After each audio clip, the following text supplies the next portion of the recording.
आ गया है growing industry का आईपीओ। कंपनी का नाम है जुपिटर हॉस्पिटल। जीरो से लेके एडवांस तक सारे पॉइंट को एक एक करके स्टडी करेंगे इंशाल्लाह, और साथ ही साथ जानने की कोशिश करेंगे कंपनी शरिया कंप्लाइंट है भी या नहीं। साथ ही साथ वीडियो के आखिर में मैं अपना खुद का भी डिसीजन आपको बताने की कोशिश करूंगा कि मैं इस कंपनी में, इस आईपीओ में अप्लाई करने वाला हूं या नहीं। जानने के लिए बने रहे मेरे साथ। अस्सलाम वालेकुम, मैं हूं अल्फैज और आप देख रहे हैं शरिया स्विंग्स। जीरो से शुरुआत करें तो 2007 में जुपिटर हॉस्पिटल की इस्टेब्लिशमेंट हुई थी।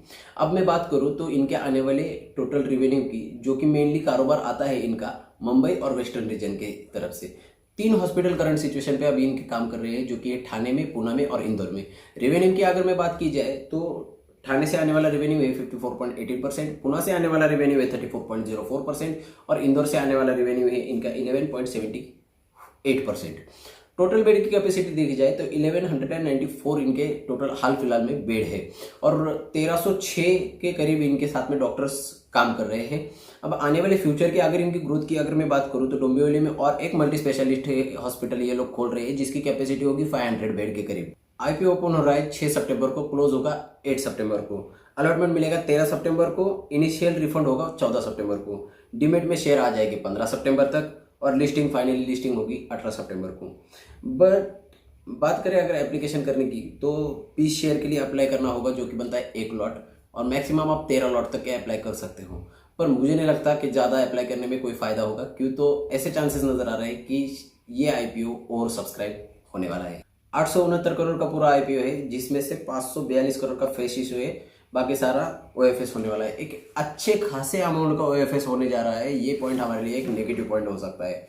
बीएससी और एनएससी दोनों जगह पे लिस्टिंग होगी। 695 यानी 695 से लेके 735 के बीच में प्राइस बैंड हो सकता है। रिजर्वेशन की अगर बात की जाए तो क्यूआईबी के लिए 50% का रिजर्वेशन, एचएनआई के लिए 15% का, और बाकी सारा 35 बचा हुआ हम रिटेलर्स के लिए कोटा होगा। फाइनेंशियल्स की बात की जाए तो 2021 से लेकर 2023 तक की अगर हम बात करेंगे तो यहाँ पे आपको चार्ट में नजर आ रहा होगा 788 करोड़ के इनके एसेट्स थे, जो कि बढ़ते हुए नेक्स्ट ईयर में बन जाते हैं 908 करोड़ के। उसके नेक्स्ट ईयर में यानी 2023 में, जो कि गुजरा हुआ साल है, 985 करोड़ के बीच में। अगर बात की जाए रेवेन्यू की तो रेवेन्यू भी आपको यहाँ पे बढ़ता हुआ नजर आ रहा होगा 490 करोड़ से लेकर 902 करोड़ के करीब करीब।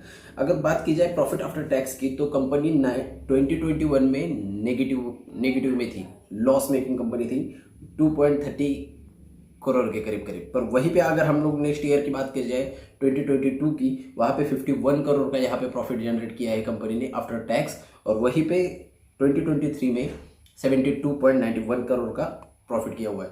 कंपनी अच्छी खासी प्रॉफिट ग्रोथ करते हुए हमें नजर आ रही है 2023 तक।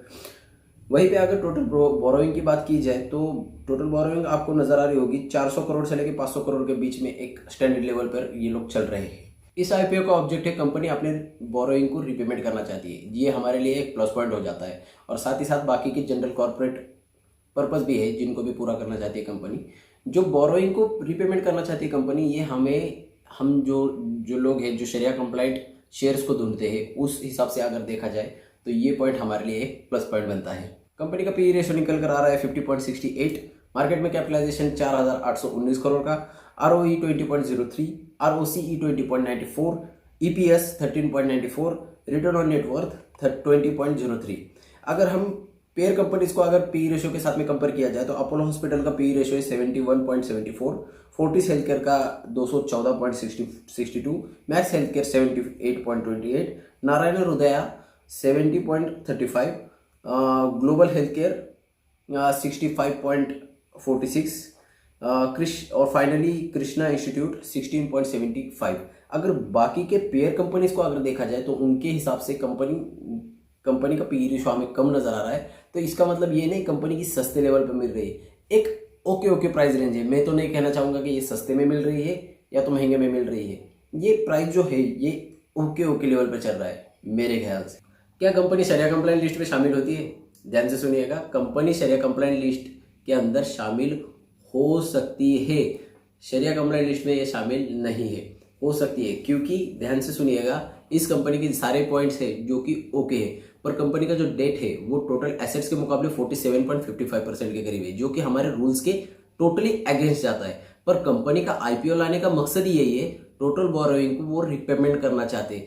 ये प्लस पॉइंट होता है हमारे लिए कि शरिया कंप्लाइंट लिस्ट में ये कंपनी शामिल हो सकती है। मैं मेरा फाइनल डिसीजन आपको बताने से पहले ये बता दूं, ये वीडियो प्योरली एजुकेशनल पर्पज के हिसाब से है।